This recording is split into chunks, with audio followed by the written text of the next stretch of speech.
పెంపకం వల్ల ఏం జరుగుతుంది, నీరు ఎప్పుడు పరిశుభ్రంగా ఉంటుంది, ఇప్పుడు దోమలు ఉండటానికి అంటే క్రిమి కీటకాలు పెరగవు. అందువల్ల బాతుల పెంపకం ఒకటి సహాయపడుతుంది. వ్యవసాయానికి ఇది మరింత ఉపయోగపరంగా ఉంటుంది.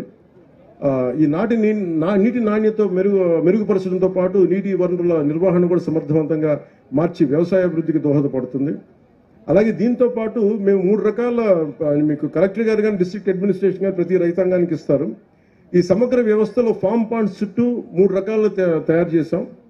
దీన్ని మీ కలెక్టర్ గారు తెలియజేస్తారు. ఇది మీకు డీటెయిల్ చెప్పి మీకు నాకు ఇంకొక సందర్భం అందరూ చెప్తాను.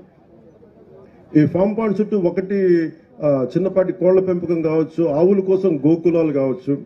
మనం దాదాపు 18,500 గోకులాలని మనం ప్రారంభించాం, చేసేసాం. అలాగే షెడ్లను ఏర్పాటు చేయడం ద్వారా రైతులకు ఆదాయాన్ని పెంచే విధంగా ఈ మోడల్ రూపుదిద్దుకుంది.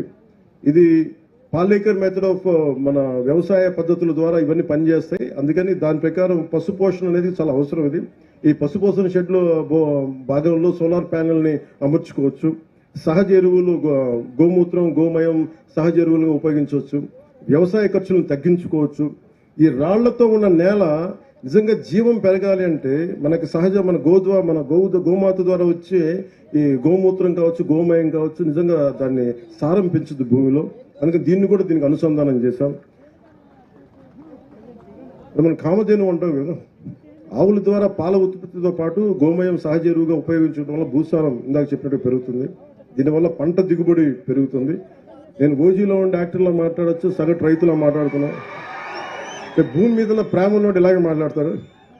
సో పాల ఉత్పత్తితో పాటు తోటల పెంపకం, చేపలు, కూరగాయల ఉత్పత్తి వంటి వివిధ ఆదాయ మార్గాలతో రైతులకి ఒక వ్యవస్థలో ఎక్కువ లాభం పొందేలా ప్రణాళికని రూపొందించాం.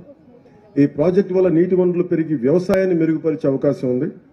ముఖ్యంగా గ్రామీణ యువతకి మనం ఉపాధి అవకాశాలు లేవు నేను ఎప్పుడు వెయిట్ చేయలే.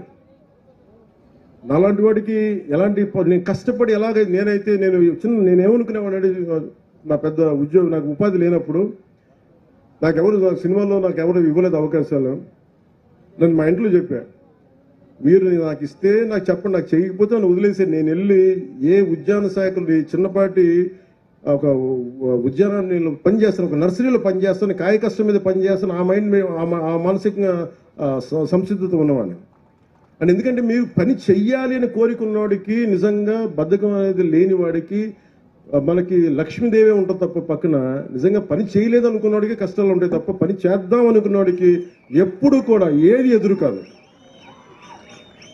సో నేను మిమ్మల్ని ఒక విషయం గురించి ప్రత్యేకంగా ఆలోచించమంటా ఉన్నాను. రైతన్న కష్టపడతాడు, సమర్థవంతంగా పనిచేస్తాడని, కానీ సరైన వనరులు లేకపోతే లేదా ఉన్న వనరులు సరిగ్గా ఉపయోగించుకోలేకపోతే అతని కష్టం వృధా అవుతుంది. అందుకని ఈ ఫామ్ పాండ్ ప్రాజెక్ట్స్ ద్వారా, నీటి కుంట ప్రాజెక్ట్ ద్వారా రైతులకి నీటి సమస్య తీరుతుంది, పంట దిగుబడి పెరుగుతూ ఉంది, రైతులకి ఆదాయం పెరుగుతుంది. గ్రామాల్లో అభివృద్ధి అంటే కేవలం రోడ్లు, భవనాలు కట్టడమే కాదు, ఇది యువతకు కూడా ఉపాధి లభించాలి, రైతన్నలకి అభివృద్ధి సాధించాలి, ఆర్థిక వ్యవస్థ బలపడాలి అని ఈ పథకం ద్వారా రాష్ట్రంలోని గ్రామాలు స్వయం సమృద్ధిగా మారుతాయి, రైతుల జీవితాల్లో కొత్త వెలుగులు రావాలి.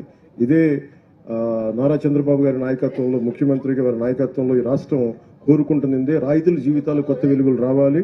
ఇది మా ఆశయం, ఇది టీడీపీ ఆశయం, భారతీయ జనతా పార్టీ ఆశయం, జనసేన ఆశయం. నీరు నిల్వ భవిష్యత్తుకు బంగారు బాట అన్న సంకల్పంతో రైతుల అభివృద్ధి కోసం ప్రభుత్వం కృషి చేస్తుంది. మనందరం కలిసికట్టుగా ముందుకు తీసుకెళ్లి ఈ గొప్ప సంకల్పాన్ని విజయవంతం చేద్దాం. ఒక్క నిమిషం, మీ మాటలన్నీ వినిపిస్తాయి చెప్తాను. సో రైతులకి జైలు తెలుపుకుంటూ జై ఆంధ్ర. కానీ జై హింద్ చెప్పబోయే ముందు మీ అందరి గురించి మాట్లాడాలి కాబట్టి ఇవి మాట్లాడతాం. అంటే దారిలో వస్తూ ఉంటే ఇందాక అక్కడున్న ఎంపీడీఓలు మాకున్న సమస్యలు నా దృష్టికి తీసుకొచ్చారు. Group 1 MPDOs. ఇది ఖచ్చితంగా మన ఉన్నతాధికారులు ఇక్కడే ఉన్నారు, వారికి తెలియజేసి నేను మీ సమస్యకి ఒక పరిష్కార మార్గం వెతుకుతాం. అలాగే ఆంధ్రప్రదేశ్ గ్రామ పంచాయత్ సెక్రటరీ అసోసియేషన్ కూడా మీరు ఇది ఇచ్చారు, మీ పిటిషన్, దాన్ని కూడా ముందుకు తీసుకెళ్తాం.